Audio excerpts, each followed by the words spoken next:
Oh, I'm sorry, I'm going to count down. Let me start that over. Messed that up already.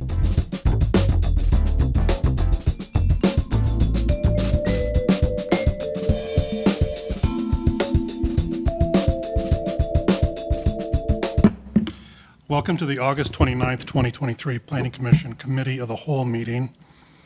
We have two items on our agenda today, along with a written update from staff on the process. With this full agenda, I would ask for a focus on each discussion to allow us to get through as much of the entire agenda as possible. Without objection, I would like to rearrange the agenda to start with an update in item 2, then we will move to item 1. I would like to say this is my first Planning Commission meeting as chair, so thank you for all having me and helping me get through this one. So, with that, I would like to start with item 1, which is CP 722 New Bern Stationary Planning Study and Comp Plan Amendment. This item was already discussed. This item was deferred during the committee's June 29th, 2023 meeting. During that meeting, commissioners asked questions about policies to address displacement, racial equity, scorecards, and the property tax appraisal process. In addition, Commissioner Bennett submitted questions directly to staff after the meeting.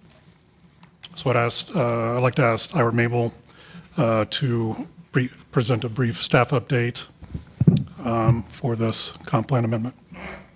Great, thank you very much. Ira Mabel, Planning and Development. So yeah, in the June meeting, there were a lot of questions that I appreciate the time to be able to go back and research and think about. So there is in the old business, there's a memo up front with a lot of extra material for a lot of the discussion items from last time. And a lot of the response was just more information. But there were some proposed revisions out of those questions from staff to the actual comp plan amendment. So a new policy and a new action, and then revisions to 2 other actions that were already in the plan. So just real briefly, there was some discussion last time about the stabilization policies, or the order of business, and putting that stabilization more clearly in the plan. So there's a policy, a new one talking about that. There was already an action about affordable housing that was made more clear about the level of affordability. So that's a new sentence there. This is sort of the same theme as the last one, just to be more clear about what we mean. And then additionally, an action representing some of the work that's going on through the Public Project Community Support Fund. So the new policy and the action and the new action are reflective of things that the city is already doing, but were not clearly reinforced in the plan language. So that's my very brief update. If anyone had any questions about the comp plan amendment or anything else in the information in the memo that did not result in a change, I'd be happy to answer questions about that. So at this time, I'd like to get a read from the commission on 2 things. One, is it the will of the commission to allow general comment on this amendment, or should we proceed with specific comment on only changes that have been presented today?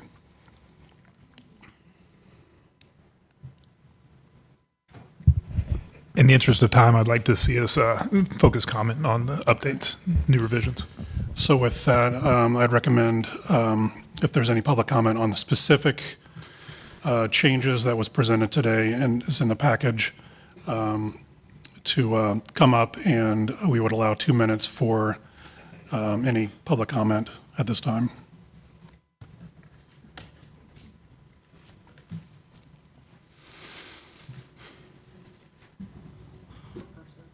Two minutes per person, yes.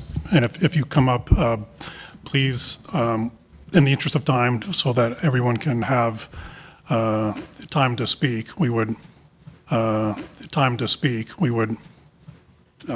encourage specific comments related to the changes, not general. Okay.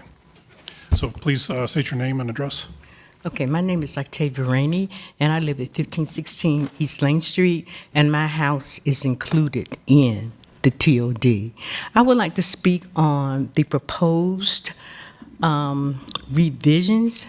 I would like to say that if you're looking at income qualified residents and home buyers on topics including home maintenance and repairs, foreclosure prevention, personal finance, and available resources for housing assistance, is deeper than that. Because you have to talk about the equity in your house. You have to talk about how people lose equity in their homes. You have to talk about other things such as gentrification. Gentrification is a very important topic here. It's a very important topic, and it's not up here on this list. So I don't understand the list.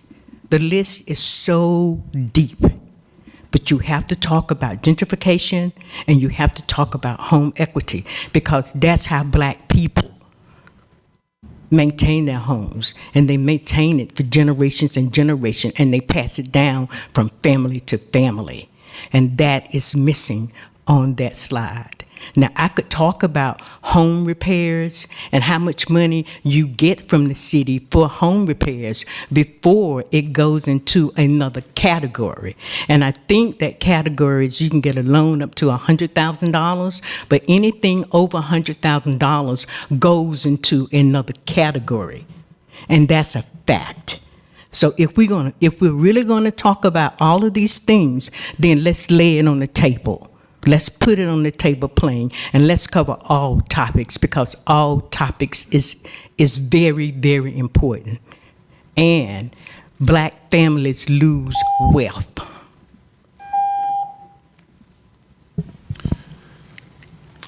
Thank you for your comments.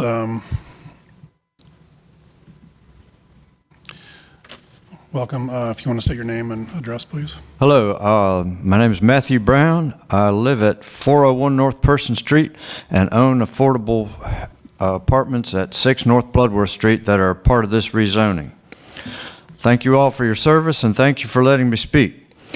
I'm grateful that planning staff is willing to make the height limits 4 stories instead of 5 stories in some of the historic Black neighborhoods. That is slightly less incentive to demolish these neighborhoods. However, it is still more incentive to demolish than the current height limit, which is 3 stories. So for that reason, it would be better to move from 5 stories to 3 stories, not 4 stories. It's bad policy to incentivize demolishing these neighborhoods, because if we want to increase bus ridership on the new bus rapid transit, the people who live there now ride the buses. They'll be pushed out. The people who are going to move into these new units, the new units will all have garages. The new people will drive cars. They won't ride the buses. It's bad policy because it will decrease affordable housing, because it will incentivize demolition of the affordable housing that's there now, and very little of the new units will be affordable. It's bad policy because it's, despite what some claim, it's not good for the environment to demolish perfectly good houses and send them to the landfill and cut down beautiful mature trees that clean our air and provide home for wildlife, and instead build new disposable buildings and concrete. And despite what some claim, the federal government officials who will help fund the bus rapid transit are not going to want this. Thank you. All right. Thank you, sir.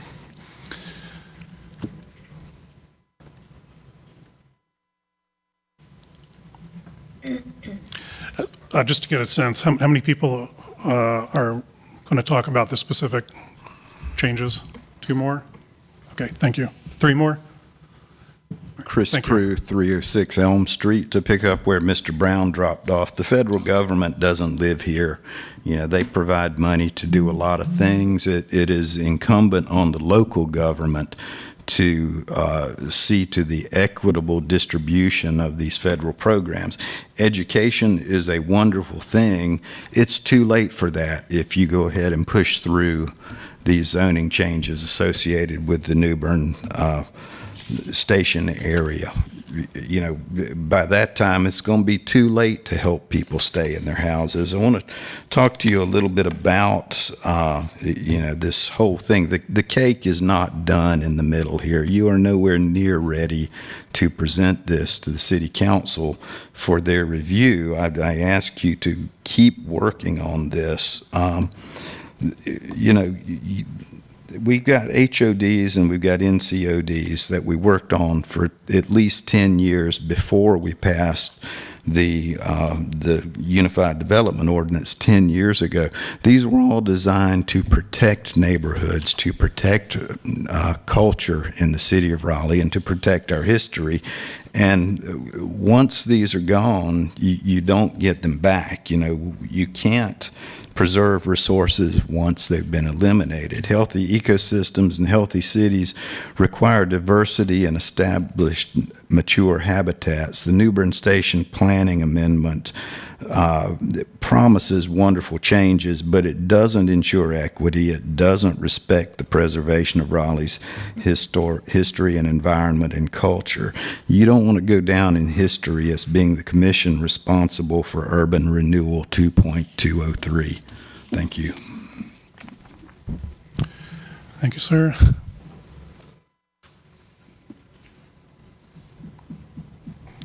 Michael Sutton. I live at 542 East Eatonton Street, and I want to talk about some of the changes I saw in the packet regarding the neighborhood conservation districts. Frankly, I feel like the city has declared an all-out war on neighborhood conservation districts. As a reminder, first, they tried to prohibit the very type of houses that made up the neighborhood.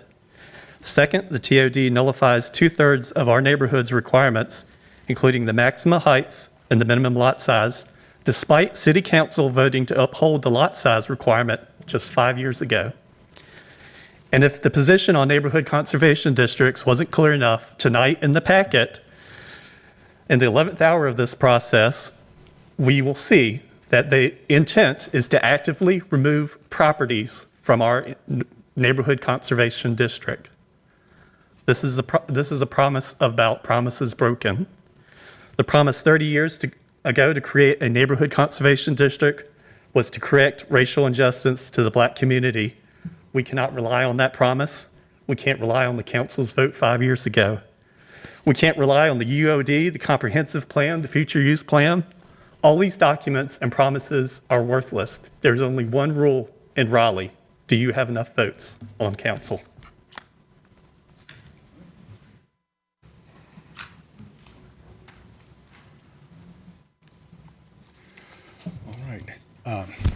Good afternoon. Hello, my name's Russ Stevenson. As a former planning commissioner, I applaud your service to our community. I know it's a tough job. Of course, the reason we're here today, in my mind, we're looking at the largest ever transit project in the city, the largest ever upzoning of private land for redevelopment in the city's history, and potentially looking at the largest dislocation of existing residents in the city's history. I appreciate the changes that are being brought forward, especially the comments by Nicole Bennett. I'm sorry she's not here today. But the way it looks to me is that we're getting this all backwards. It's possible to have a great transit system that does not cause mass dislocations, which is what I think is going to happen. So while I appreciate the staff's amended policy items intended to mitigate some of those dislocations, it still looks like the TOD overlay is going into place first, and by the time you start talking about dislocation mitigations, those people are going to be gone. So what I'd say we should do, instead of chipping at the edges of these impacts on the existing residents, we should first consider setting aside the inside the Beltline upzonings. Outside the Beltline looks like a great place for redevelopment without dislocation. This will allow you time to go ahead and build the BRT line, see what kind of impacts it has. Of course, I was involved in the Hillsborough Street revitalization, no upzonings. We got $500 million of private investment as a result. That is a much better process to look at that brings vitality. We got a bunch of student housing. It's great. We didn't get mass dislocations. So that's what I would like you to look at. In closing, I'll just say the New Bern Avenue is living proof of the bigoted depredations and dispossessions our country and our city have imposed on Black Americans. It's also living proof of Black Americans' determination to fashion lives and communities of faith and hope. So I hope you'll consider not doing the upzoning inside the Beltline until you bring the transit online, get the dislocation benefits to protect those neighborhoods online, and then see if you need it. Thanks.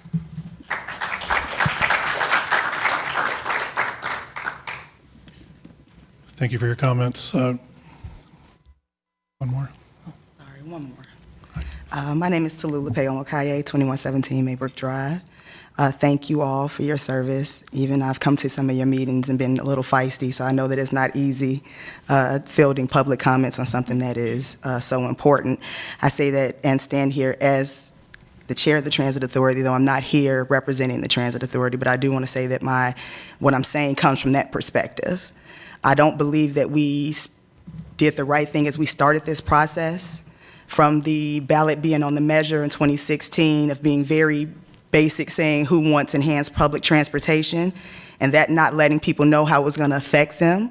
I think that as we went through and did a lot of our community engagement, there was not a lot of representation of African Americans or people who are historically of that community in those engagements.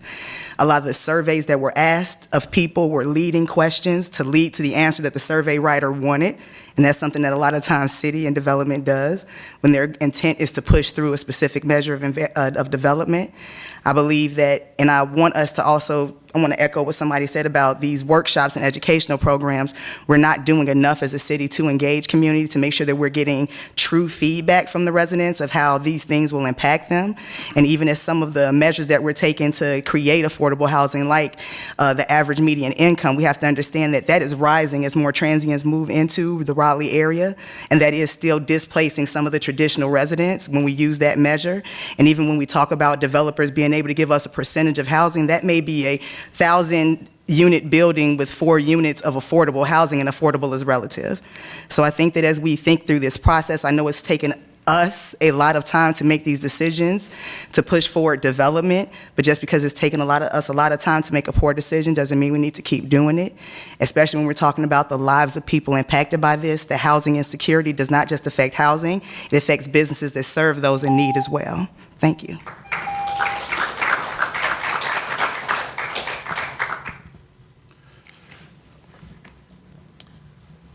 Hi, yeah, welcome. If you can state your name and address, and is it for the Planning Commission amendment? It's pertaining to the bullet point up now. Point, okay, thank you. My name is John Seitz. I own 5 properties actually on Pool Road in between Tarboro and Raleigh Boulevard that are rental properties.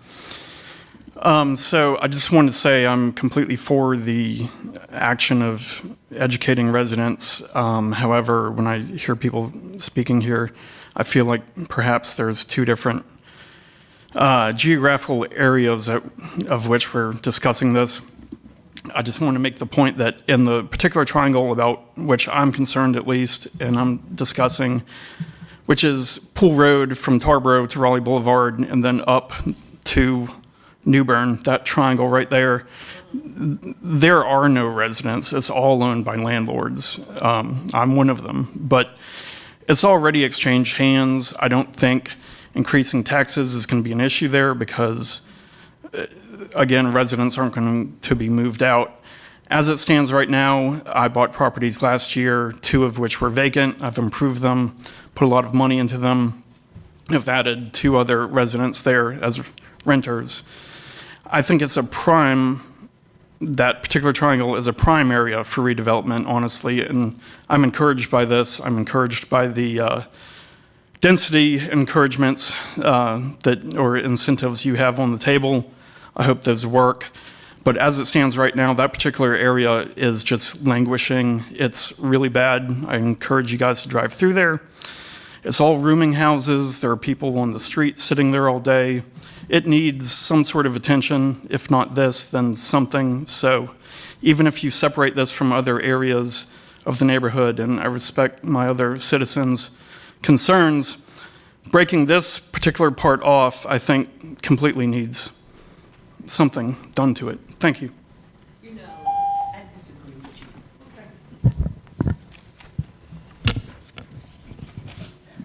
Good afternoon, Lisa Hewitt. First, I'd like to state that choosing New Bern Avenue to be the first corridor implementing TOD and BRT presents a great risk for the city and particularly for the low-income and minority residents and businesses that are already vulnerable. Adding the city's limited ability to invest in affordable housing and remove the NCOD protections compounds this issue. And I'll also add that topping off the risk is the complete absence of concrete measurements of success and equity, raising serious concerns about the city's priorities and its commitment to equitable development. Now, while proponents say that this will enhance accessibility and development in the area, it's essential to analyze who really benefits from those changes. I think we all know, we've all said it, so I'm going to leave that on the table. In a 5-year period when Philadelphia introduced BRT, they saw a 27 to 42% increase in property values along their BRT and a 19 to 26% increase in rents. Now, if that's not called displacement for those who are on fixed income, I don't know what is.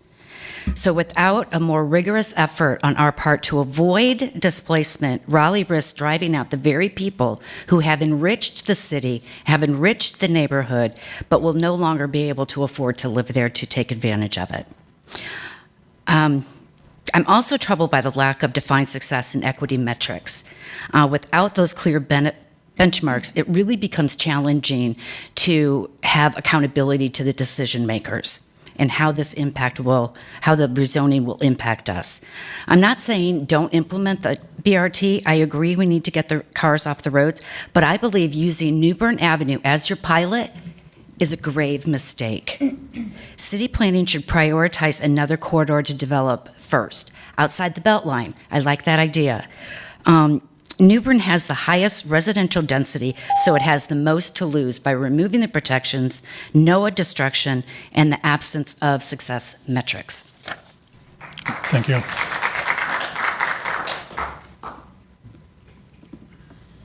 Hi, I'm Jeff Durkin. Thank you for hearing all of our comments today.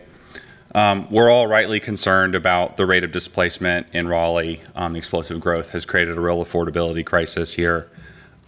I would argue that the least equitable solution is the status quo. Look across East Raleigh right now. You see older houses being replaced not by affordable housing, but by by-right development that is large single-family homes that frequently cost $500,000, $800,000, $1 million. That replacement, those teardowns, that is the status quo. That is what's coming in Raleigh if we don't do anything. To turn Lisa's question on its head, who benefits from that?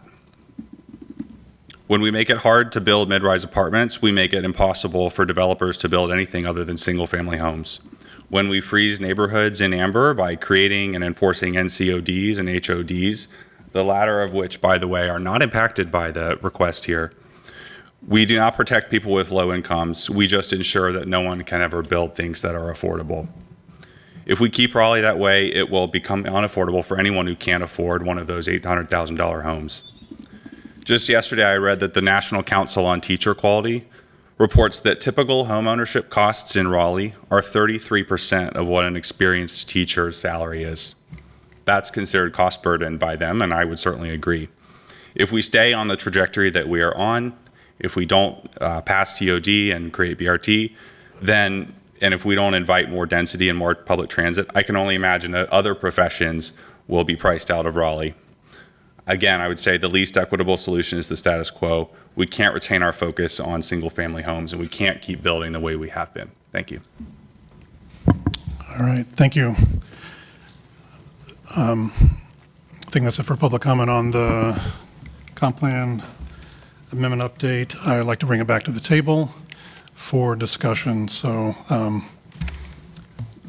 if you have comments, please raise your hand and be recognized. Thank you. I have Commissioner Miller? 3 quick comments. The first, I wanted to thank staff for making the changes with respect to the Safe Streets for All and the impacts with the red light camera programs and the speed limit issues. Second, to Ms. Rainey and Ms. Omakaye's point about educating residents, that action policy APSA 13, I would also like to see if does the city have any specific education that they can provide with respect to the rights and opportunities for renters and for homeowners in that area? Because I think a lot of what we keep hearing is that we're concerned that the upzoning will cause people to be, quote, be pushed out because they're, and the mechanism for that is that the property values will increase so much for the existing homeowners, landowners, that they will be incentivized to sell. And in in several, historical contexts, this can sometimes happen in a way that can cause the existing homeowners to not recognize the value of their property and to make sure they're not getting the maximum value for their property, or not understanding the opportunities that they might have to redevelop themselves if they should want to do that. And then also the issue with displacing renters and renters to better understand their rights and opportunities. Is there any kind of specific education that the city either historically has provided or could provide in this context?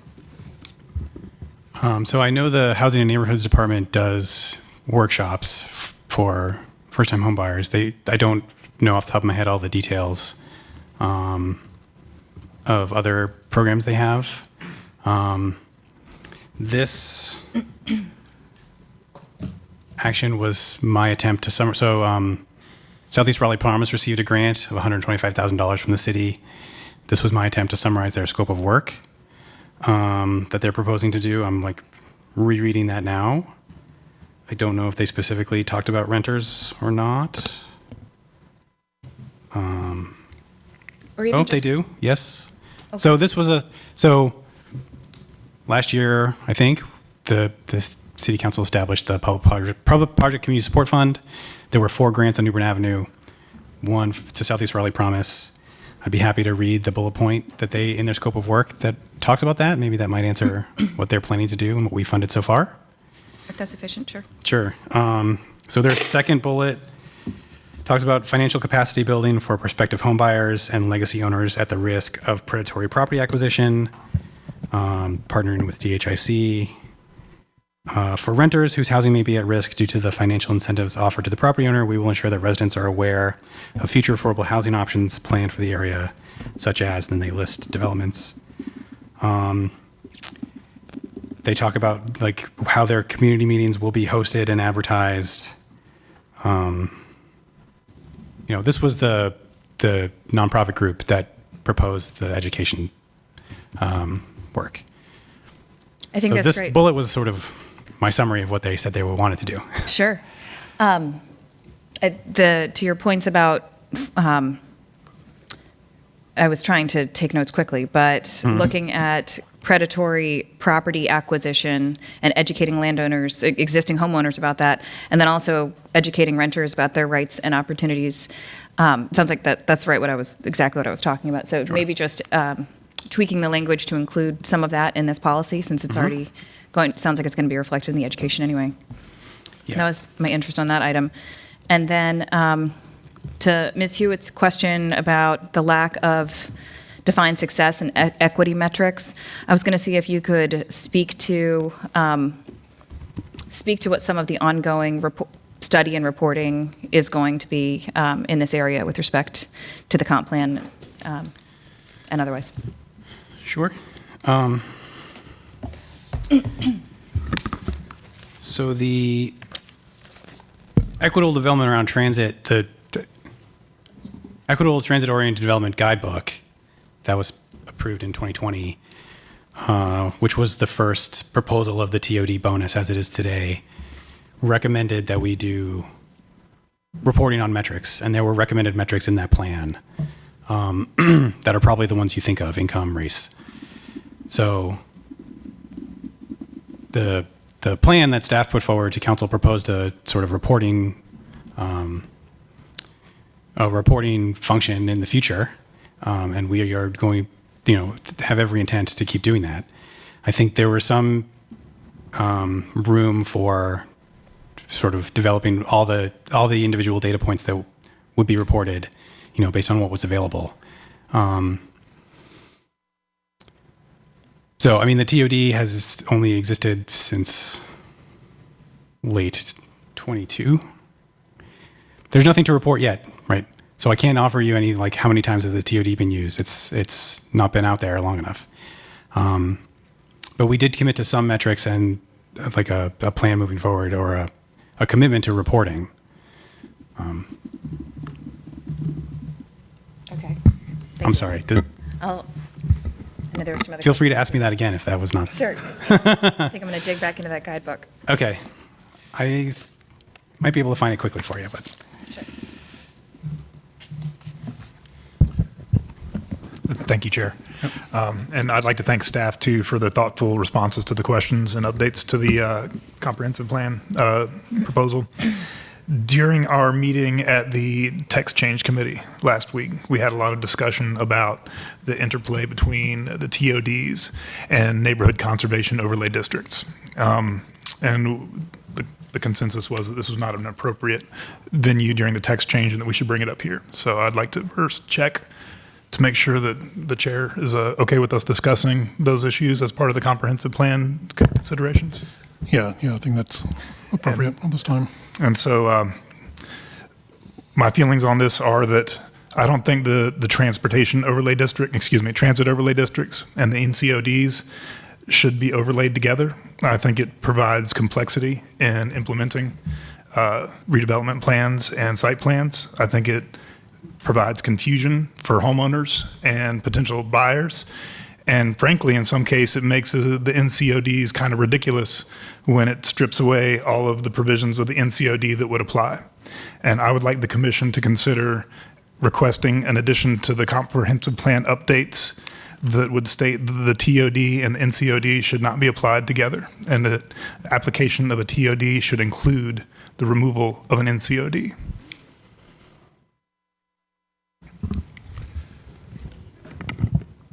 Thanks, Commissioner Otwell. Any comments on Commissioner Otwell's Yes, recommendations? I wanted to add to that, just to expand. We found that, and as we're going to see in that text change committee meeting, with this New Bern corridor, where there are two NCODs that are potentially affected, where some portion of the NCOD and the TOD are proposed to overlap. Those two are the King Charles and the New Bern Edenton district. And as currently written, the TOD regulations would control in the event of a conflict. So anything that the NCODs regulate would be overwritten by the TOD. Just a quick summary there. And with the King Charles district, every aspect of the NCOD is overridden by the TOD for those parcels. And in New Bern Edenton, all aspects of the TOD except for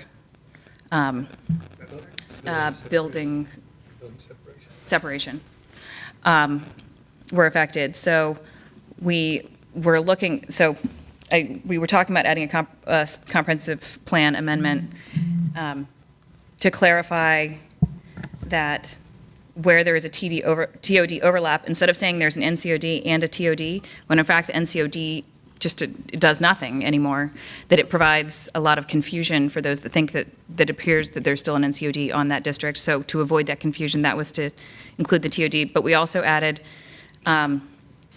that potentially to that same comprehensive plan amendment, that when removing the TOD, or when removing the NCOD in order to recommend a TOD for, so this, sorry, a lot of people probably have questions about this. If somebody were to apply, if somebody were to own a property in the NCOD and wanted to put forward a rezoning application to be in the TOD, that this comprehensive plan guidance would say that they should remove the NCOD instead of overlapping them both, but should also consider adding back in any aspects of the NCOD that were not removed by the TOD regulations, since there may be some. So that's just a little bit of history for those that seem to have questions in the audience, and then. I'd like to follow up real quick. Sure. Yes. I'd just like to say that I took part in the North Hills Conservation Overlay District creation and was there for most of the meetings with the Midtown CAC. And staff was very clear at several points during the process that this is not a promise. The NCOD is not permanent, and it's not a covenant. It's a rezoning overlay, just like any other rezoning overlay that can be requested to be changed at the time of a rezoning request. And I think it's appropriate that if we're going to change the conditions for development, that we remove the NCOD as part of that process. And so I'm not saying that we need to yay or nay to drastically reducing the size of the TOD, but I don't think they should go together.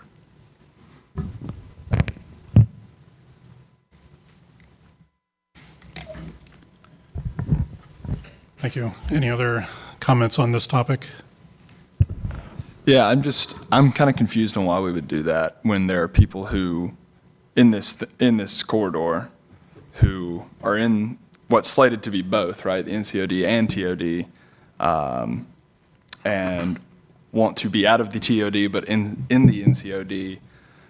I just don't understand why we would go against both, both requests. It just doesn't make a lot of sense to me, so. So just to clarify, this is if a property owner wants to be in the TOD, that just as sort of a matter of clear government and policy, as opposed to saying that it has a TOD and an NCOD on it, if the applicant wishes to be in the TOD, that they remove the NCOD designation as well, seeing as how the NCOD designation would have no effect on that property. And then in that case, it could be evaluated just like any other rezoning case that might remove something from an NCOD. So if I'm, just so I'm understanding that, so staff would go back through all of these requests, because there's quite a few that are, like, were denied and whatnot, that would not agree with this way of doing it. So since staff explained it's a city-initiated rezoning, at the planning commission level, we could not change the rezoning request. So this would more just be comprehensive plan guidance for future applicants, probably the city, in other corridors on how they would treat properties that are in CODs where they propose adding a TOD in that area. Then instead, it's just a more clear rezoning excuse me, to a TOD instead of a double overlay. We've done this a couple times recently where an applicant has requested inclusion in the TOD. Part of the rezoning request included the removal of the NCOD, and in those cases, they were granted. But to be clear, this wouldn't apply to the New Bern corridor at all? So we could not change. So I personally, certainly with respect to the King Charles area, and I don't mean to jump ahead, but if a property is in the King Charles NCOD and we are voting to add it to the TOD, then I would also, we can't vote to remove the NCOD at this level, since we can't change the rezoning request from the city, but we could include a recommendation to council that they remove it at public hearing, the NCOD, if it is approved, if the TOD is approved, that they remove the NCOD designation on those parcels. On only requested parcels, not on... On the parcels where we suggest approval for putting them in the TOD. So I could take a stab at. Sure. I think staff has been hearing a lot of confusion about, there is potentially a TOD and an NCD on top of each other. What's going to happen? What does that mean for me? That's a pretty common question from the public that we've been getting. The UDO says what it says, but it's still, those two things would still exist. So I think to maybe take some liberty about what the intent of Commissioner Otwell and Commissioner Miller is, rather than have that scenario where everyone's confused except for staff, and even staff is still a little bit confused maybe. If you're going to do it, and by do it I mean map the TOD, you should map the TOD and not have a weird language and then the members of the public are not sure what's happening. That doesn't necessarily mean that you should map the TOD. It's just, if you are going to, we should just avoid this conflict that we've been experiencing, creating a lot of uncertainty in the public. So the policy is, if you're going to map the TOD, just go ahead and map it. And if there's an NCOD there, you should remove the NCOD.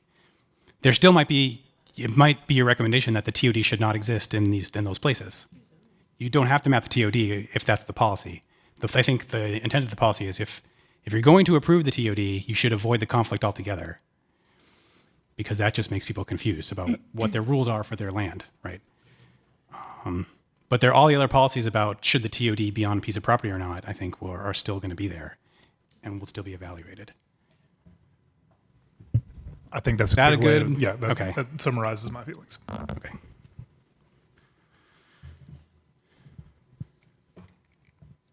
So Commissioner Otwell has recommended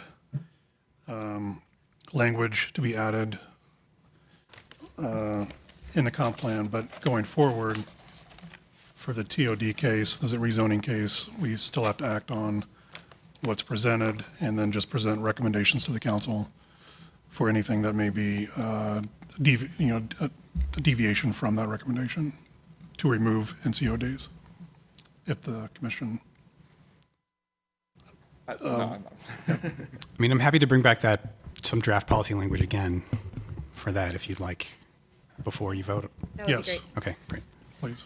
And I did find in page 104 of the ETOD guidebook when we. Yes, in the last two TOD remappings, there were no NCODs, so we didn't run into this issue before. So when the city initiated this rezoning, when mapped the TOD, there was this new overlap for the first time, and so we've since learned about the confusion that it creates. So trying to just avoid that with future mappings for the TOD, excuse me. Since we're still on this, can I ask you to go back in the slides to ASPSA 9 and 10? Because I think we skipped over those, and I didn't really get a chance to see what was on them. 40%. So I think this was Commissioner Bennett asking us to be more clear about the affordability level that we're recommending.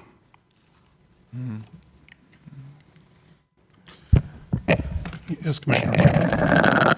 I have a Jump to the other one. tweak of potential language because I don't think you're saying that you're putting a floor and no one less than 30% AMI. I think what you're saying is anyone, that this include incomes in the 30% AMI bracket.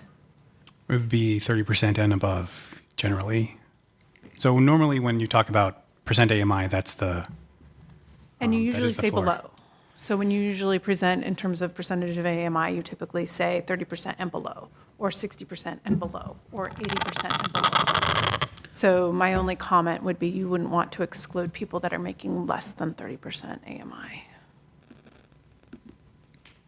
Yeah, so what your intent is, I believe, to say is that we should build projects that include units affordable to 30% AMI.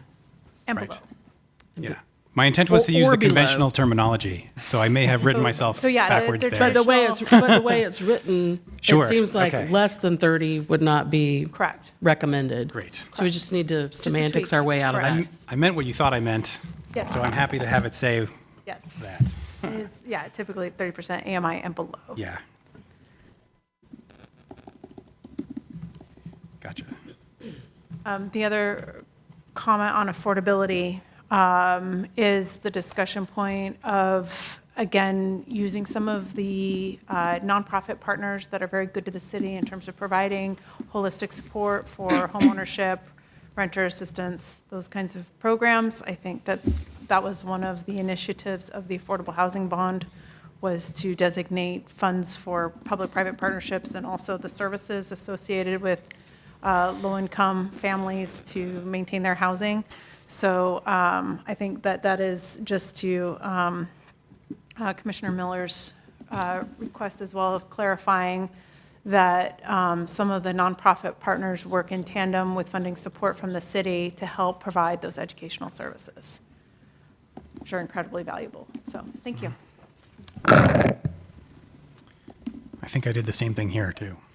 So I will add that. Yes, that's correct. Yeah. Sorry.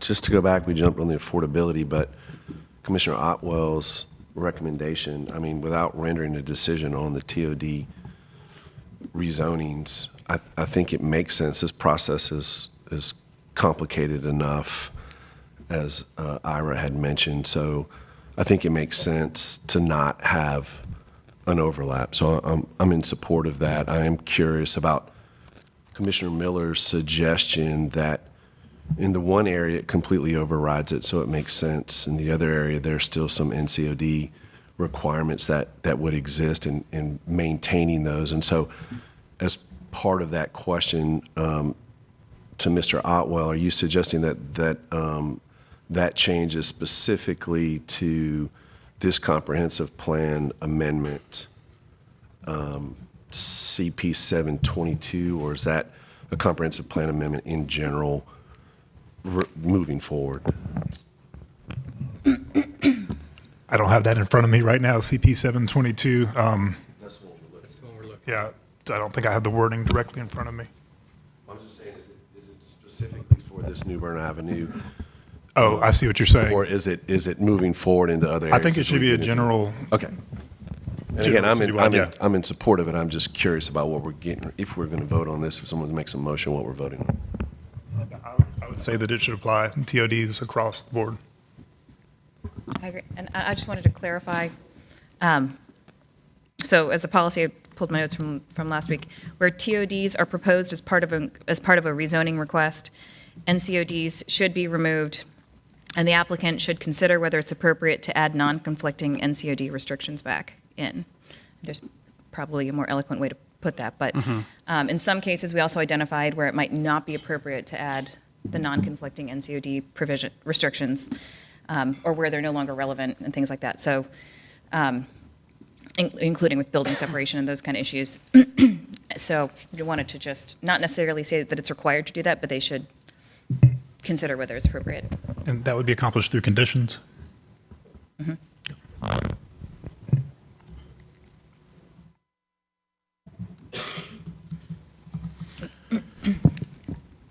All right, any other comments on this topic from the commissioners? Yeah, sorry. Mr. I Haver? mean, to touch base on Ms. Rainey's comments, she seemed to have some concerns specifically about SA 13. So I know we talked about that, Ira, and maybe there's an opportunity to make that a little bit more robust.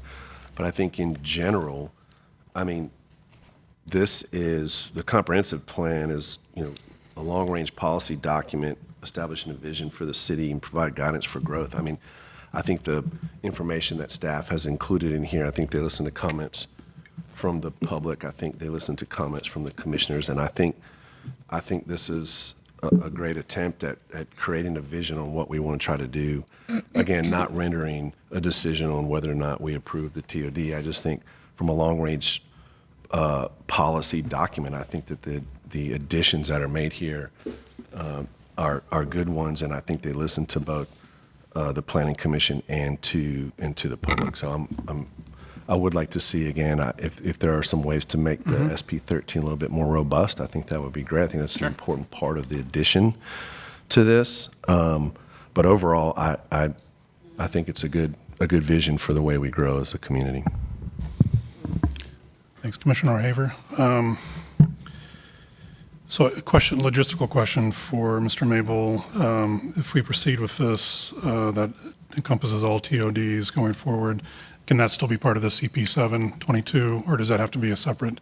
If you're recommending a new policy, so we've done that already. I mean, just like new policy AP, it would be new policy APSA, some number. When a rezoning request includes the TOD, it should also include, whatever the language that Commissioner Miller was mentioning. Thank you. So the section of the plan that we're amending has a sort of, in the beginning, it's a general policies for all bus rapid transit corridors. So I imagine it would go in there. We were also making another category for New Bern specifically, and the idea is when Southern and Western are done, they will have their own for their own issues. So it sounds like they're proposing like a general, when someone's asking for the transit overlay district and they happen to also have a neighborhood conservation overlay district, that request, they should not overlap those two things. If I may, very, very simplify that policy. So I would say I would propose that as a new policy in the beginning, Okay. as to apply everywhere in the city where that situation happen. Yeah. Thank you. Okay. Got a bit of a unusual comment here, request. There was a comment on one of the emails about a impact assessment for environmental health on the Blue Ridge corridor. And there was a question whether there is something, study or funds that could be applied to a study that may inform future development along TODs. Yeah, I think my answer was, if council wants to pay for that, then we'd be happy to do it. So you can make a recommendation that they authorize such a study. I forget what I actually wrote.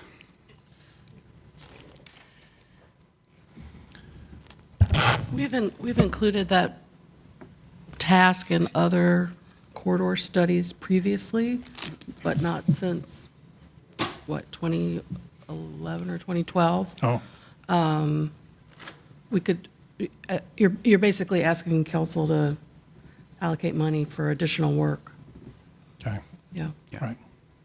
That's not, just to call out that there is a budget impact there. Understood. Thank you. We do that elsewhere here, though, is what, do we? Do that elsewhere in this comprehensive plan? Call for budgetary items? Absolutely. Yeah. Yeah. I have something from the previous committee of the whole meeting on this. I had a question for you about the density bonuses. Would that be something we can discuss as part of CP 722, or is that something separate? I'm a little unclear on what all is included in CP 722 from that regard. If you wouldn't mind reminding me what Just like the density bonuses that are part of the TOD. I was asking you, how those numbers were, what study or guidelines or what was the process basically in coming to that, Right. that Yeah. decision on what they were set at? So I did find, we did work in 2019, 2020 with a economic development analytics firm, HRNA, who did some analysis of construction cost and land cost, and they had different recommendations. This is when we were rewriting the transit overlay district to be what it is today. And so they modeled the alternatives based on prices in Raleigh, prices on the BRT corridor specifically of land, expected comparable rates of return for products. And that's how we got to the numbers that are in the code today. So I did find a summary from them of some of their results. I don't know if I have their spreadsheets or anything, but I'd be happy to share that with the commission. I think the question of are these numbers right, if you're also asking that, are these numbers appropriate, would take either redoing that with current, land values, construction values, et cetera, that are different than what they were in 2020, or having the TOD out there and seeing what people build. That's the sort of on the ground way to do it.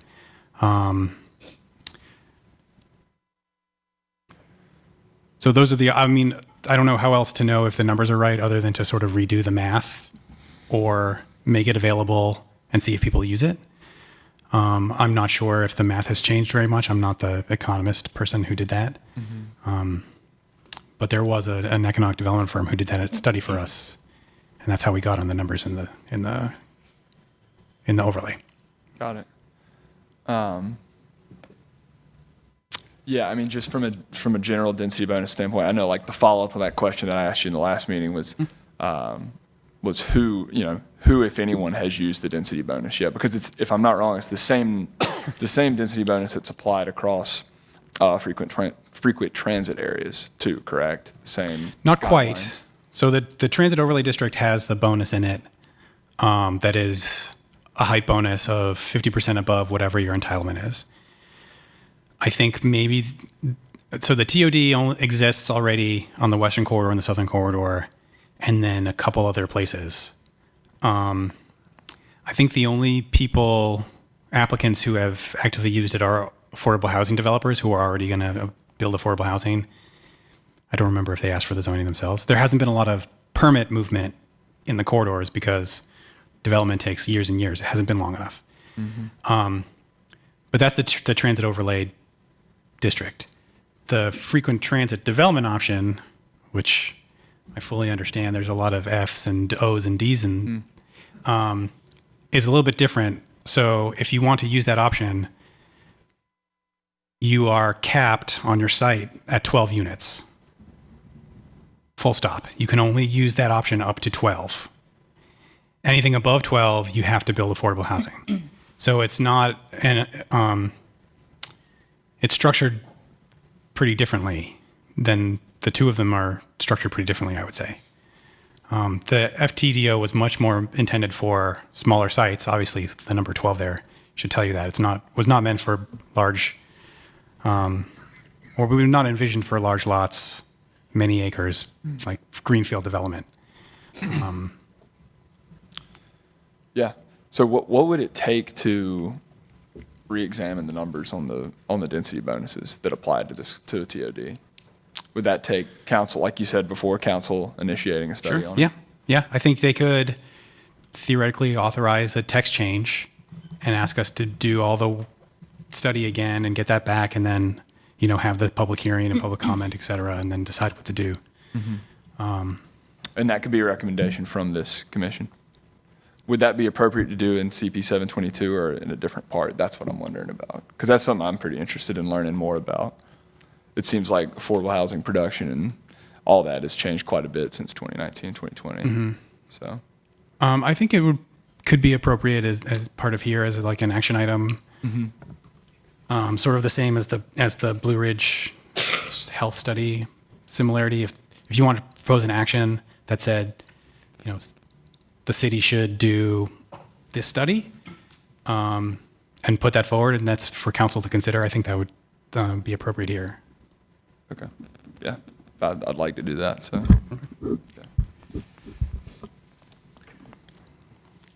You also have the text change that's, I guess it's coming back to the Planning Commission On the 12th. on the 12th of September.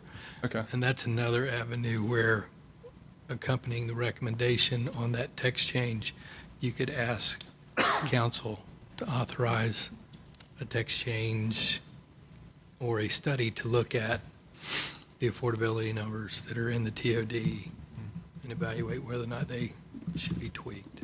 So you could tie it to the comp plan amendment, or you could tie it to your recommendation on the text change, which should go to the Planning Commission on the 12th. Yeah, I mean, whichever one makes more sense to do. I mean, I think I asked that because for CP 722, it seems pretty wide-reaching, like it could be done out of that, but whatever would make more sense process-wise, I would be down to do. I guess I would recommend Mr. York's thought on putting this into the text change. And I'm sorry. Yeah. Yeah. Oh, yes. She whispered in my ear, and I agreed with her. So it is not uncommon for something in the comp plan to say we should change the code in one way or another. So it certainly wouldn't be unusual. I'm not sure if the city attorney has a thought about recommending one text change and also as part of that authorizing another one. I think there's either way. Probably, if it sounds like this is getting held at the table, and the text change committee report will be not for a couple weeks. We can maybe provide guidance when you get the text change committee report for that discussion. I'll defer to you, but I would agree. I mean, at this point, I feel like that's going to take quite a bit of diving into additional information. We've already sort of talked about this a couple of times now. So if it goes to the text change and it's something we want to look at, otherwise I feel like it would be something we'd need to put forward today. And I think just procedurally, if it would, and fellow commissioners are okay, it seems to make sense to go to the text change so that we have some time to pull that information together, look at it, talk about it versus where we are now. But yeah, you're saying not do it as part of CP 722. Do it as part of the bigger. Yeah, I think that's fine. Yeah. okay, so the commission recommends putting this to the next text change meeting, which is on. Well, We've already voted out. no, the text change committee's already made its recommendation on I want to say TC2, but that's not right. Anyway, with TC 223, that's right. Is it a TC2? Okay. Text change committee's already made its recommendation. That recommendation will appear on the September 12th Planning Commission meeting.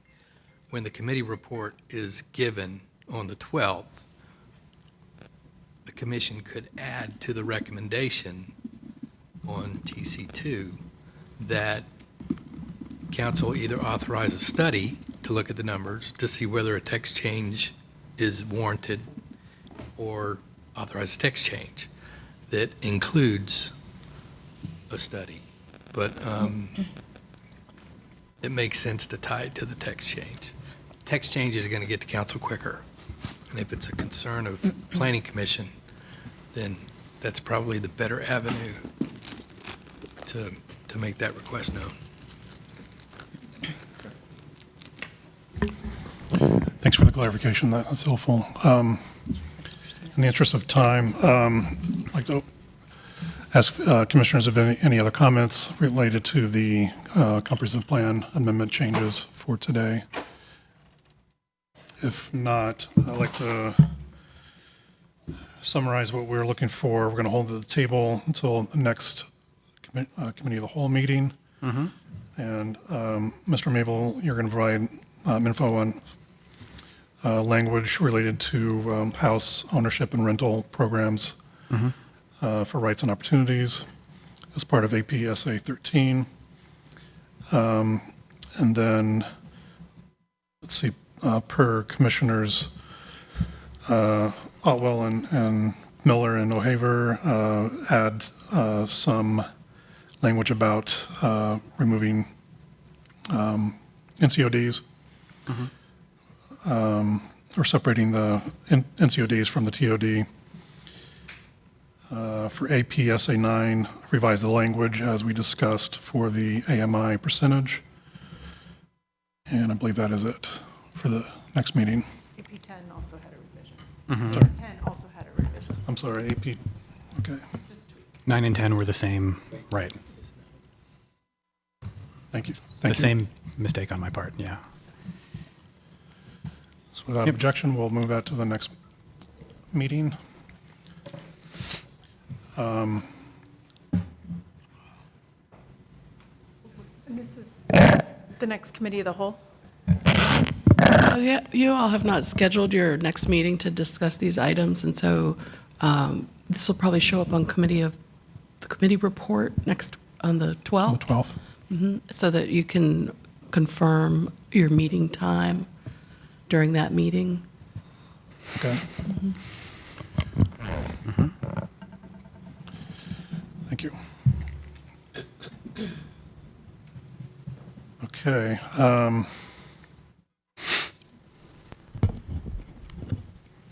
So let's get into the meat of this. I know we have time consideration. How many people by show of hands can stay 6:30?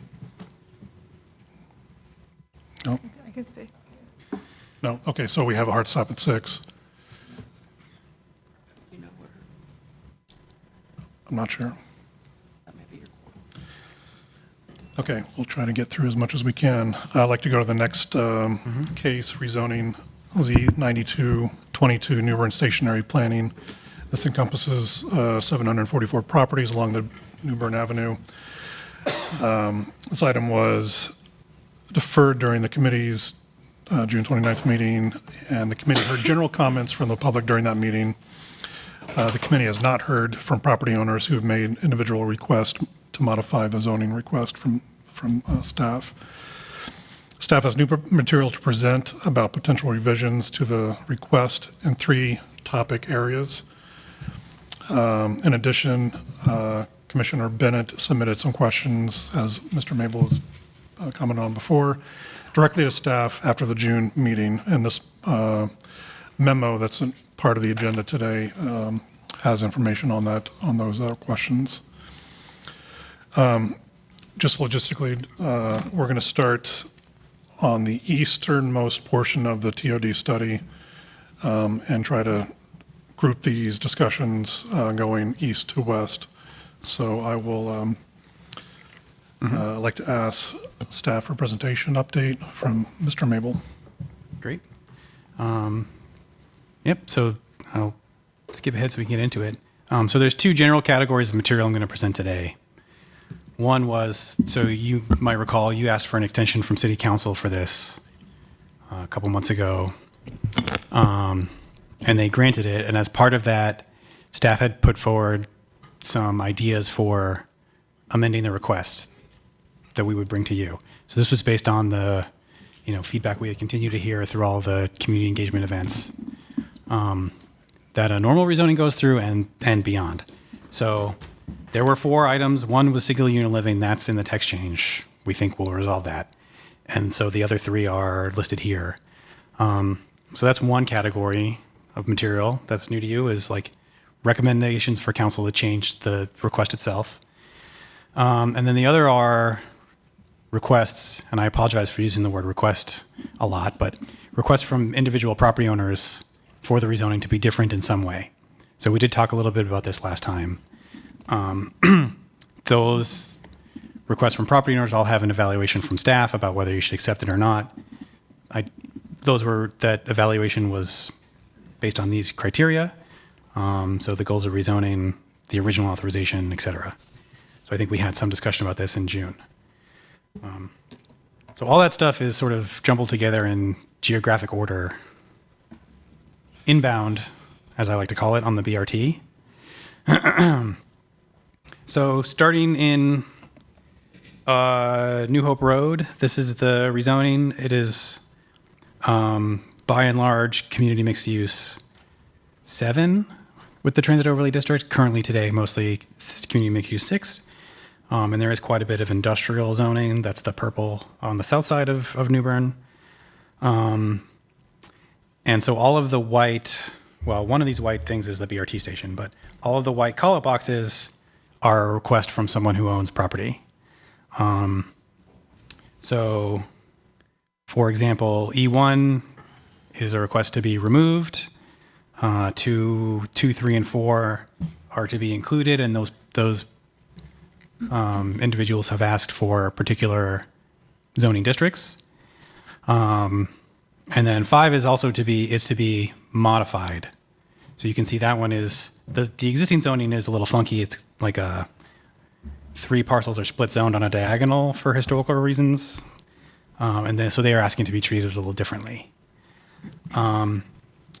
So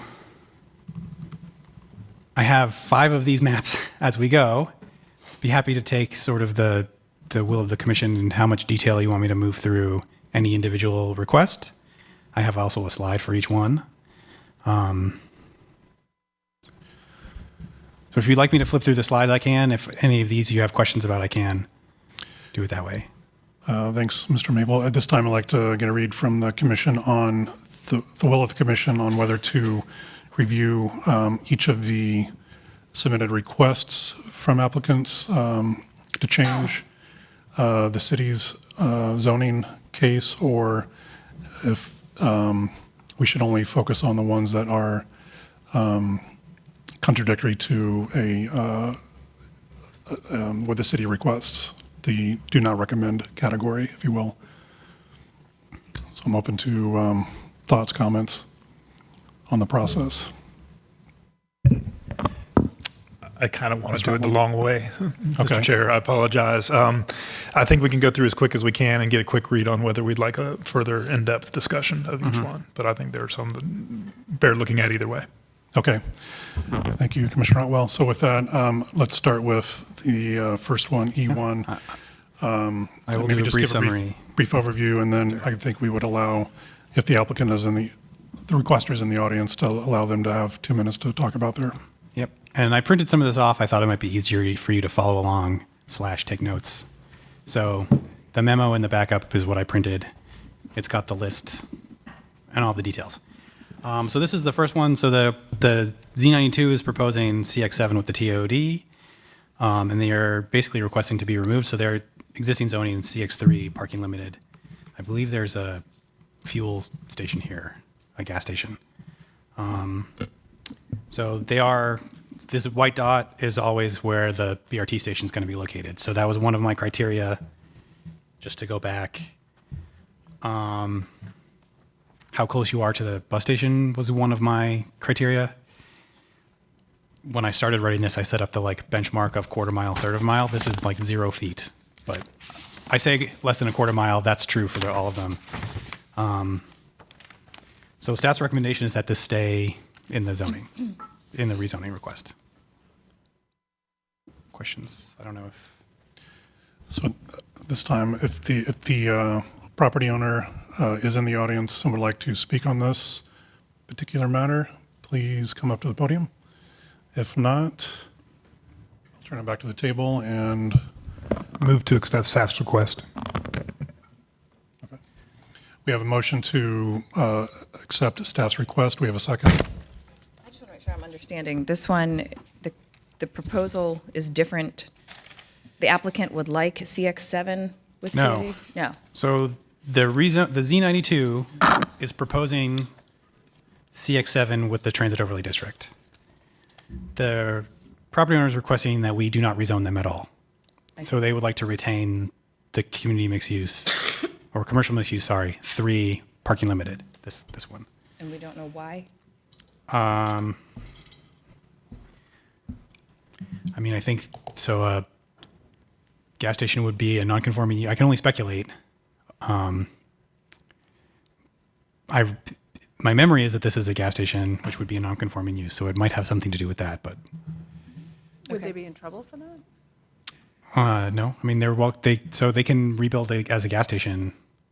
I have a bunch of slides about nonconformities. Given that they're not here to respond, but we have to be efficient and get through it, I will second your motion. But I'm going to put a star by it just in case this applicant does show up in the future, and we could revisit that in the future. Is that correct? Mhm. Okay. Yeah. However you will Okay. want to hash these out. So we have a motion and a second on property E1, 4000 New Bern Avenue to accept staff's request and deny the request to remove. Any discussion on this vote? If not, All in favor? oh, yeah, if not, all in favor, raise your hand. Can we restate that again? Yes. There was a motion from Commissioner Otwell to recommend staff's request to deny the request to remove the zoning. So if I might, sorry, because I also wrote the word request a bajillion times. So the way I phrased it was I've tried to say the request from the property owner and what staff's recommendation is here at the bottom. So staff is recommending that you do not accept the request from Molly Stewart, Morningstar Law Group. So perhaps Mr. Otwell's motion is do not accept this request E1, which is to be removed from the district, if that makes sense. Just to establish sort of some consistency. And I'm sorry if that made it worse. So do we need to To deny request E1. I can clarify, yes. I would move to deny the request to remove E1. Okay. Okay, we have a motion to deny the property owner's request to remove. Do we have a second? Commissioner Miller, second. Any discussion? If not, okay. If not, raise your hands for aye. Those in favor? Those in favor? Thank you. Great. It passes unanimously. Great.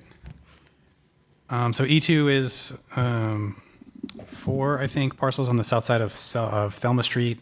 So they are not currently in the request, but you can see they are adjacent. So they are touching this purple line is the TOD. And on the north side is proposing RX4 and Z92. So this property owner is requesting to have the same zoning as across the street from them. Move to accept request E2. Commissioner Otwell has motioned to accept the request. Commissioner Lampman has seconded. Any discussion? If not, raise your hand for approval of the motion. Any noes? No? One no. So the motion passes 6 to 1. 6 to 1, Great. thank you.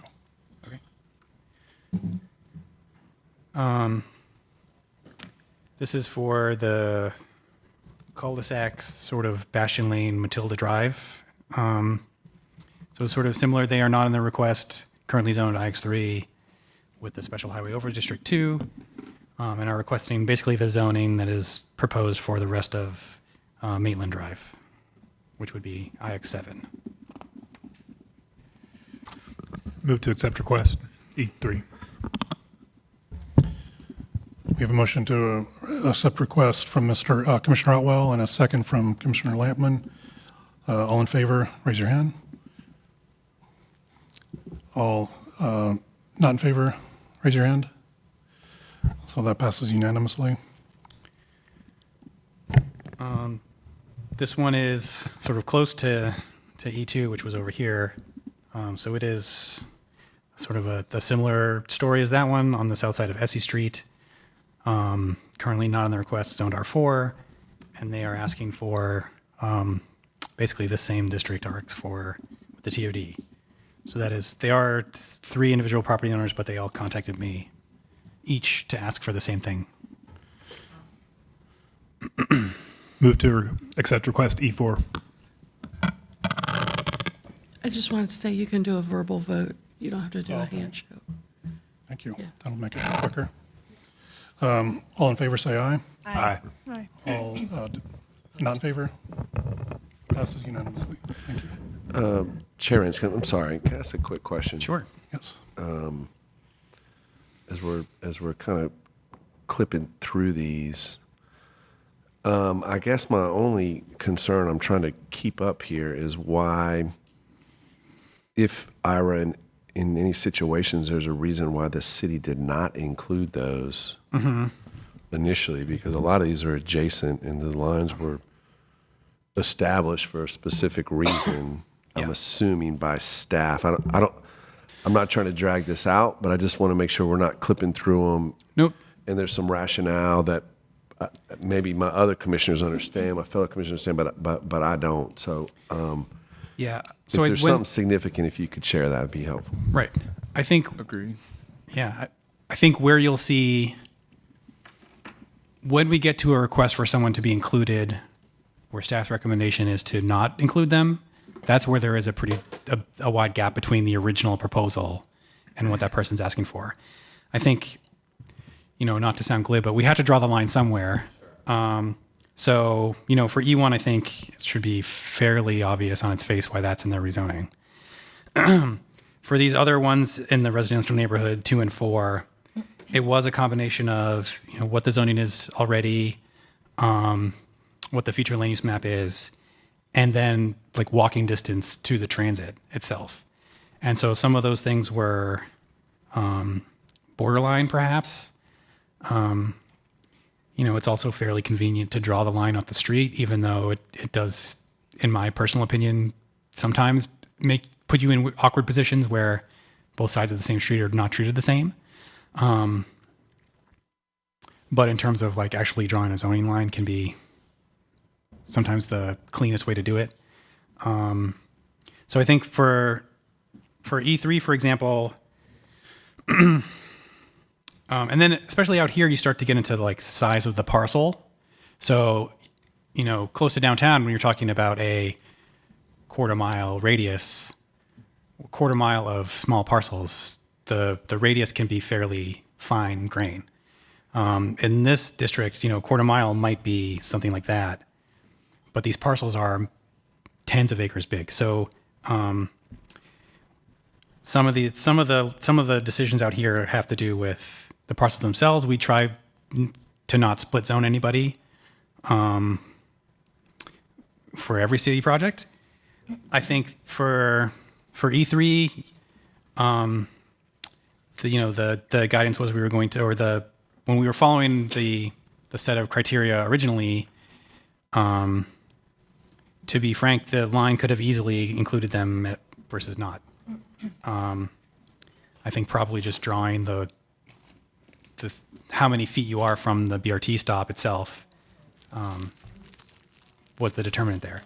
And so just to go back, for these new requests, what I did was follow these bullet points. So is what this person is asking for going to impede the rezoning request or the goal of the BRT in the rezoning request in a significant way? So I would say for E1, that is certainly top of mind.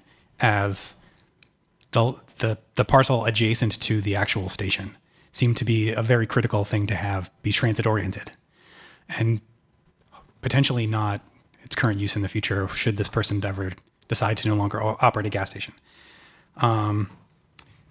Also so that's like, yes, that would impede the goal of transit oriented development supporting the BRT to remove that parcel. Likewise, would this advance? So would this making a walkable neighborhood one more parcel up advance the goal?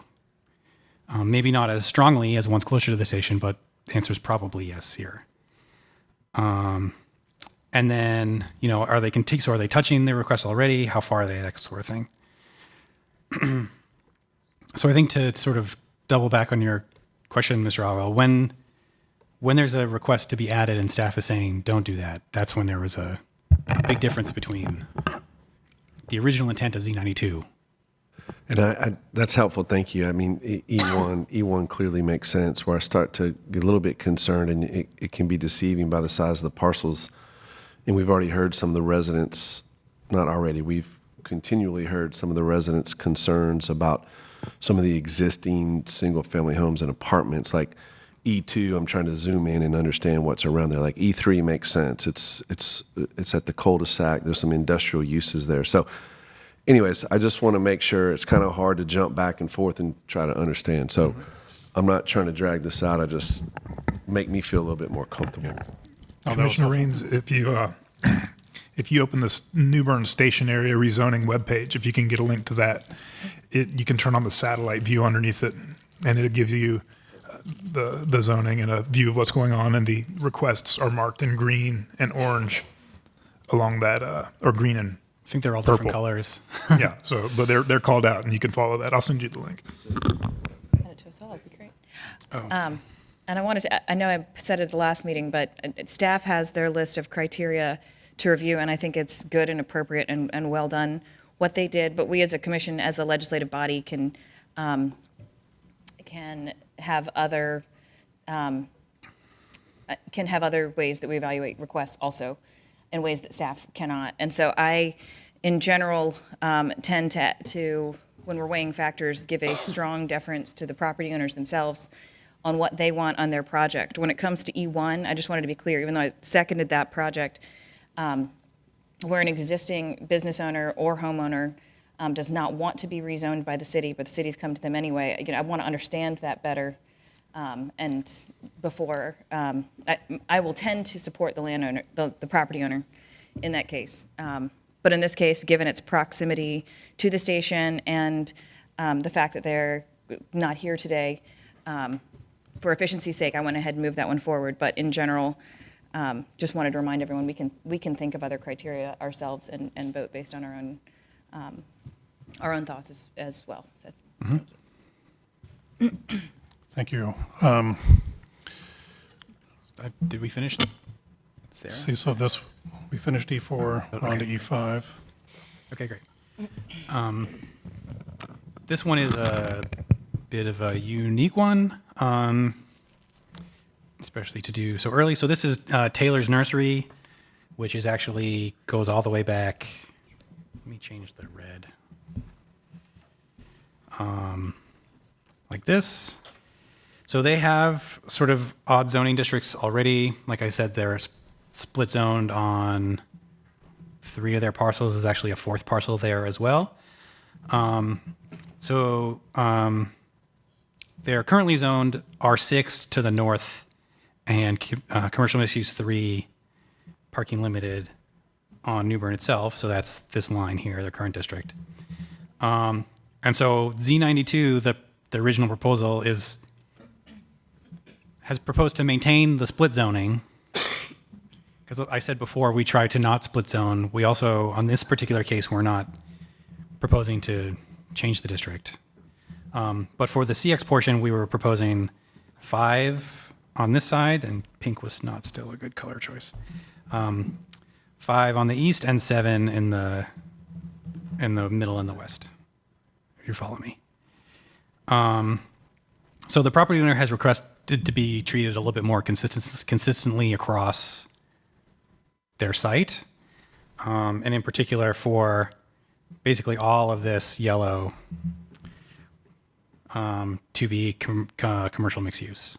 So like a square rather than the diagonal, if you follow that. We had a fairly long talk with this property owner about like what their options are and what they consider and what staff would consider. So their preference was to be for this entire yellow square, as I've drawn it, to be CX7. They also, part of what we discussed, sort of like we do with a pre-application conference for every rezoning, was about how we were treating this neighborhood to the east already. So we proposed 5 stories where that was adjacent, and have been communicating to those folks all along that that's what the rezoning was like. So encouraging this particular property owner to think about their eastern border and what they're requesting and how that would relate to the neighborhood there. So they offered sort of a second choice, which would be to sort of where their property is adjacent to this neighborhood to have the maximum height be 5 instead of 7. So this was the version that was more consistent with the way we were already treating sort of similar properties. So staff felt comfortable saying that this is should be accepted. Did I lose anybody? We're considering option B here, or we're looking Well, at A first? you're welcome. If you're inclined to, give this property owner what their truly would be their first choice, they would like for us to rectify this odd split zoning case now and zone their entire property CX7 up to this line here. So they would still retain R6 in the northern portion. They offered, if thinking about how the staff proposal was treating land directly to their east, said so this would be A and B are alternates, not separate. correct. questions. Right. Mr. Mitchell would like this one, but would also like you to consider this one if you want to recommend not accepting this one. At this point, I'd like to, if the applicant, the property owner is in the audience, I'd like to ask them to come up and allow for 2 minutes of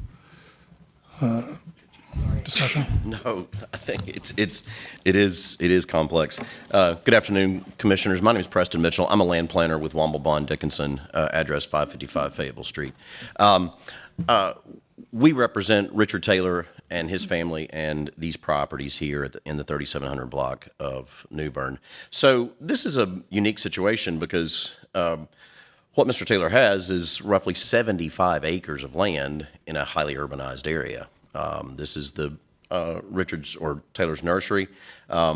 In discussing the BRT TOD rezoning with Mr. Taylor, he recognizes he's a very savvy businessman, very savvy property owner, understands and recognizes that there is now critical mass and that it is important to update and modernize our transit system. Also recognizes the critical need for additional housing, especially in these areas that are urbanizing and densifying. And so what he's simply asking for is an opportunity to clean up a split zone situation that exists on his property today. He realizes that the long-term proposition for these 75 acres is probably not a nursery. And so will this property at some point come on the market? Likely. And so if that is to happen, when that is to happen, what he's simply seeking is that we clean up the split zone and pull the CX zoning northward. Now, in our conversations with staff, and staff has been great to work with, we recognize that despite the fact that the community mixed use extends all the way to the northern property boundary, that it's really not appropriate to push the CX all the way to the northern property boundary. And so our proposal, our ask, was to push that to the southern line of 1900 Treywick. And so where you see, can I draw on this? Can I finish my thought? Yes, go ahead. Thank you. This right here, this southern line right here is the southern boundary of 1900 Trawick. And so even though they own all this, and these are largely ponds, this is a low end of the site, this is where stormwater drainage is. There's also on your long-range plans, greenway trails proposed through here likely would be used for stormwater. And so recognizing that that should be preserved in some way for R6 and protecting from the neighborhood to the north, the request was to create a new split zone line there parallel with 1900 Trawick, or with the southern boundary. Now, I will go on to say that, yes, our original request is CX7 TOD in that box there. As Mr. Mabel had noted, that our alternative drops the CX5 behind Beacon Valley. We really have no preference for either. We appreciate very much the support for what we call RT2, or the B option, and would not necessarily fight for this first one. Thank you. Thank you. Okay, with that, I guess I'll bring it back to the table for the E5A Taylor's Nursery property. Any comments, questions from the commissioners? If you want to discuss, I was going to make a motion. I'll motion to deny E5A. Second. We have a motion from Commissioner Miller to deny E5A and a second from Commissioner Otwell. Any comments or any discussion on the motion? If none, please say aye in favor. Aye. Nay and not in favor. The motion passes unanimously. Is there a motion on E5B? I'll make a motion to approve E5B. Second. We have a motion from Commissioner Miller to accept the request, E5B. We have a second from Commissioner Otwell. Any discussion on this motion? If not, aye for approval. For all in favor? Aye. Aye. Thank you. All opposed? None. So That's the only one like that. I'm sorry? That's the only one like that, I promise you. All right. Oh, there's my summary.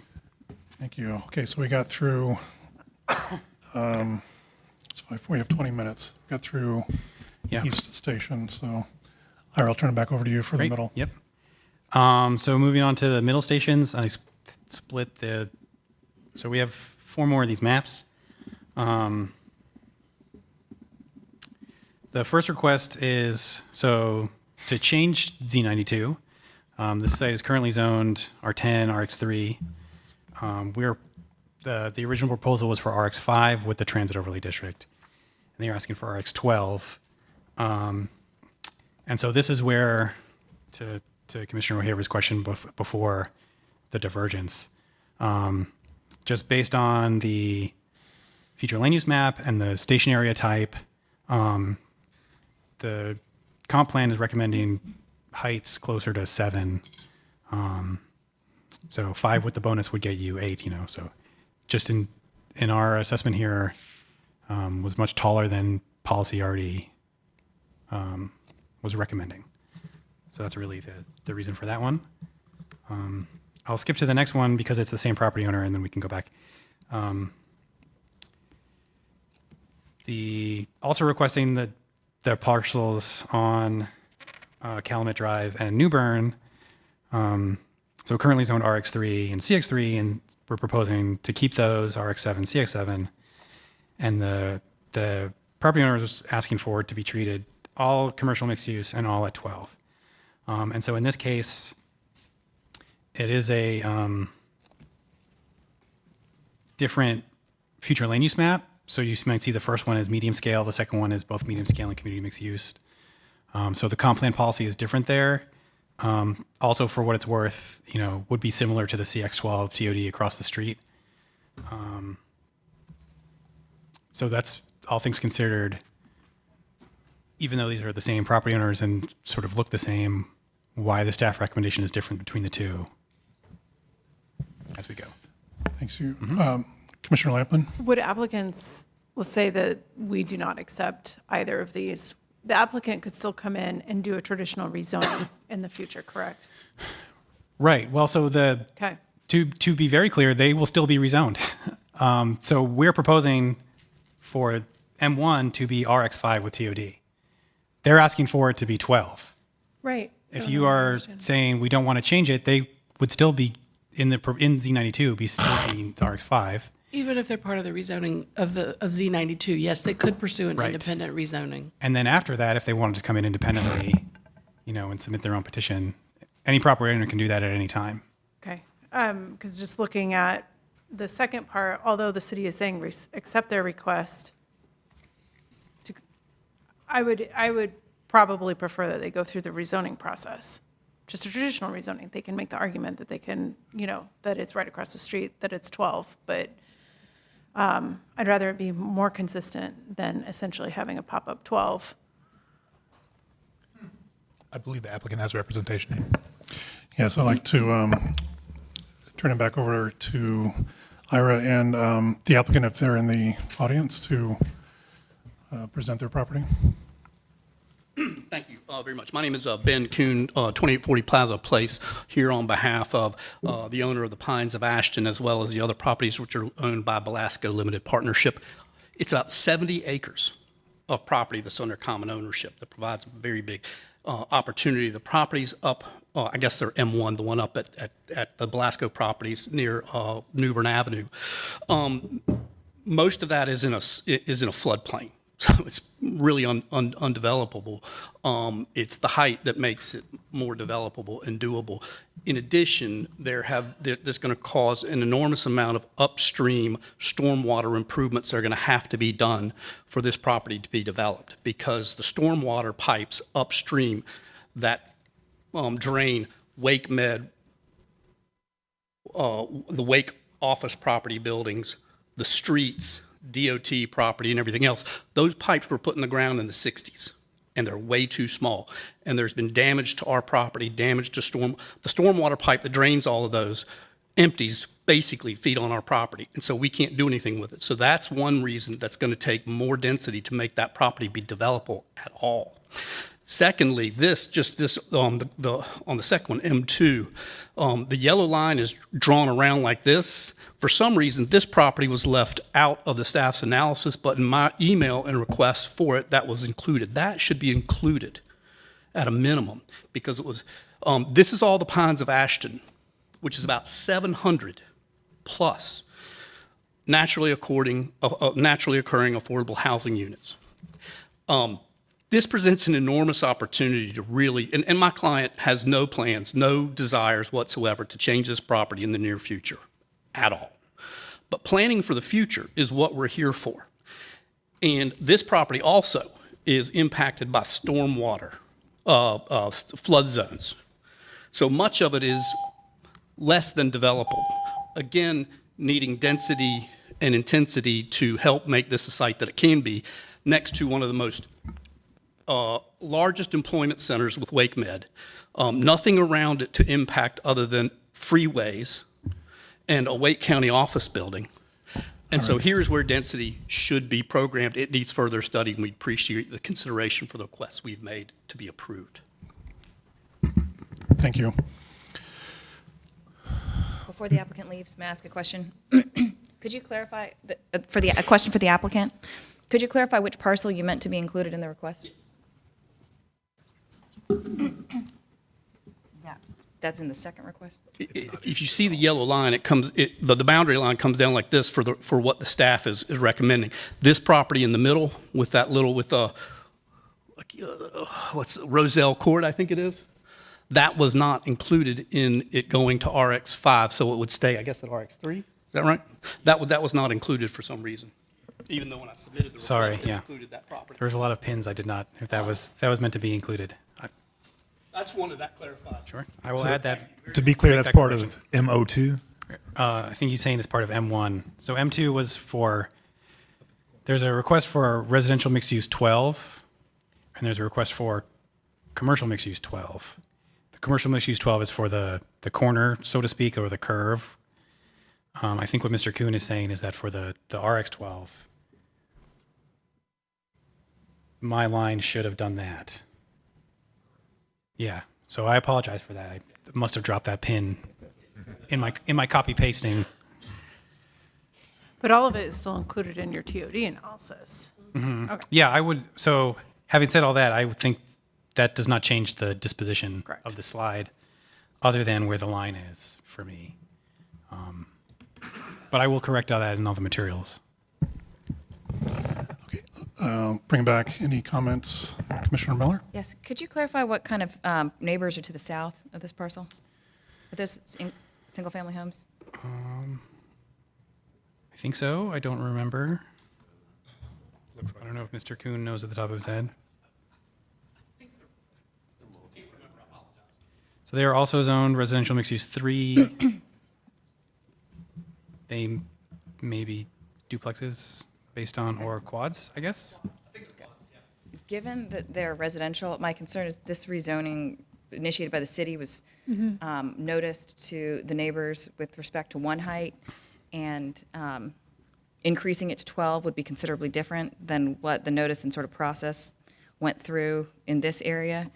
I'm not saying that if this were to go through as a rezoning, I wouldn't support it generally, but with respect to the TOD rezoning, I have those concerns about that meaningful difference in the notice to the neighbors. I have concerns about piggybacking this on a large upzone to piggyback this on the TOD. I have concerns about that. Again, same comments about if it were to go through a traditional rezoning, it's not that I would be opposed to it. I just have concerns about trying to kind of slip it in and piggyback a substantial height increase there. Same. With that, if I could make a motion to deny M1 and deny M2. Could I ask you to hold on just Sure. 1 second, Yeah, you please? bet. I share the same concerns, and I might even go further. Is it possible to request the rezoning request from the city altogether? I'd like to see this stay at RX3 and keep the TOD on it. Second. That wasn't. I don't know if it's possible. Planning Commission is welcome to ask council to amend the request in any way. To me, this you looks like one of the want on. densest areas of existing affordable housing along this corridor, and I think it's going to serve the BRT well as it is. And when it's time to redevelop this property, when the end of life comes along, I think that it would be appropriate to seek whatever rezoning they need at that time. I'd like to just voice my opinion. I think it's fine with the RX5. I would have concerns of it going to 12. And I think that all of that, I think having it be the proposed district would be fine. That's my opinion. Since we're throwing out opinions here, I didn't know, so I don't know how we want to go about doing that one.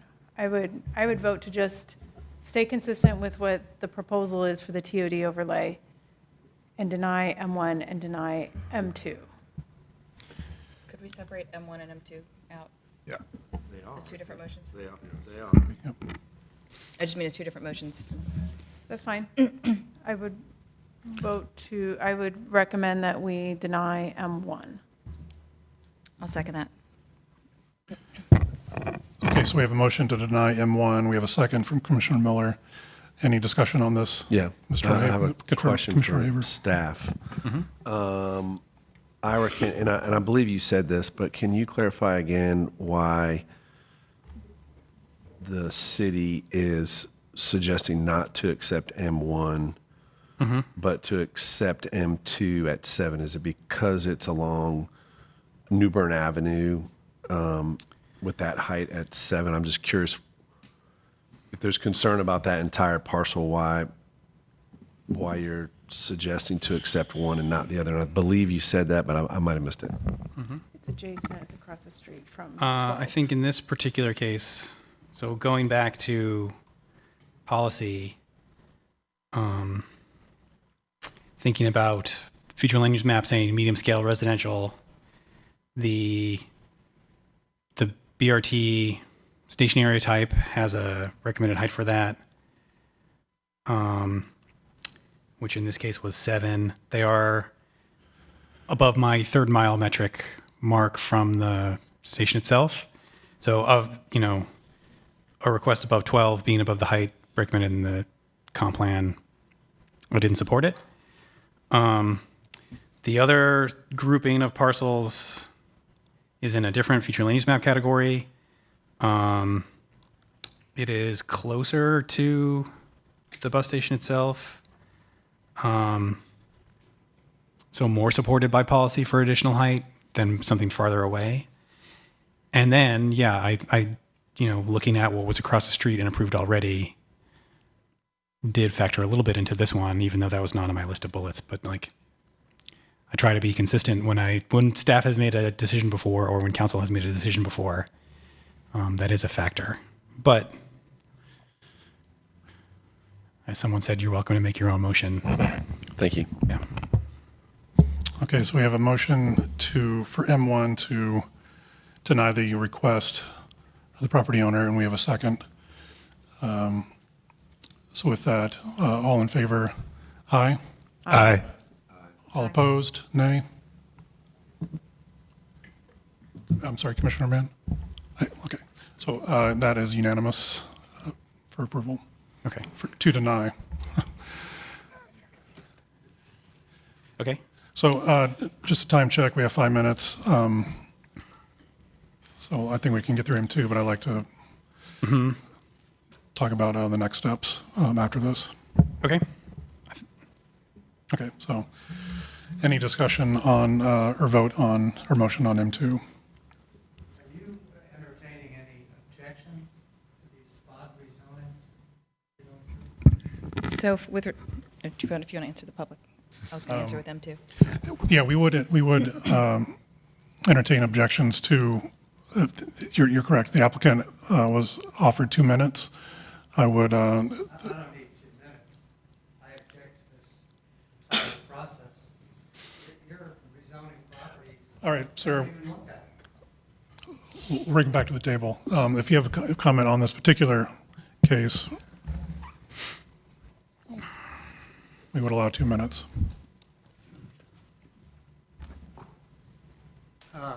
Trying not to say anything. I'm Bob Geary. I used to be on the Planning Commission. You're spot rezoning properties without any you haven't seen them. The applicant is telling you sort of what they are. The neighbors haven't been noticed. There's no opportunity for public discussion. This is not how you do rezoning cases. Thank you. Thank you for your comment. That's why we denied it. Yes. So, I'm sorry, I didn't get your name. So, sorry, lost. So M2, this case, I would offer any discussion or entertain a motion. I would like to understand staff's thoughts on this one a little bit more. I'm not sure in the interest of time that we have that, but I wanted to double check with you. Yeah, in the interest of time, I think this would benefit from more discussion, so I would like to table this for the next meeting. So I would move to hold this to have more thorough discussion. Second? No, I mean, we can pause here. Without I'll say, objection. in terms of next step, which we wanted to get to, in the interest of having this room for this discussion as much as possible, there were a couple of options in September for another special committee, the whole meeting I had put forward. I think it's looking like the 13th is not going to be practical for a quorum based on responses I was getting today. So it's possible that the 27th would be the next earliest time. I believe there is business on the regular committee, the whole meeting in September. So I'm sorry, how did you poll people for the 13th? I sent out a Did I miss email that? poll. Yeah, I will follow up with some folks who maybe haven't responded yet. I think the 13th is probably no quorum already. So we can see if the 27th is going to be work for folks. And I'm sorry, why are these not being held because we need the room? Okay, never mind. Yeah, Thank you. your normal committee time, this room is not available, and the committee normally meets upstairs. which does not have RTN support and is a fairly small room. So, Understood, thank you. Commissioner Haver? Yeah, before we close the meeting, to Mr. Gary's comments, moving forward procedurally, I mean, on each specific case, there's an opportunity to speak in approval and against, correct? Yes, Okay. yeah. So going the forward. opportunity is there? Yes. Okay. And I do understand Mr. Gary's comment. There's a lot of properties that we're reviewing. Some of them are going to be more progressively complex in terms of what is currently zoned and overlaid. So I want to allow ample time for discussion in detail for those. But we are tasked by the council to get this reviewed with recommendations by October and November for the zoning and comp plan respectively. Understood. And to the comment that the neighbors haven't been noticed, is that? I think it's just with respect to the potential changes, like they'd been noticed that it was going to be, I think it was CX5 or RX5, but not RX12. And so to just change it to RX12, that was my concern, which is why I made a motion against it. Okay. With that, it's almost 6. I would like to make a motion to move this out. These two cases, CP. Sorry, let me get my notes. So I'm sorry, are we losing quorum at 6? Yes. Okay. CP 722 and zoning case Z9222. I'd like to move these two to the September 12th Planning Commission Committee of the Whole report to set a meeting. The next set a meeting date, yeah. Great. Do I have a second? Second, okay. All in favor, aye. Aye. All opposed, nay. Motion passes unanimously. Again, thanks everyone for their patience on this complicated issue and case. With that, I'm going to adjourn the meeting.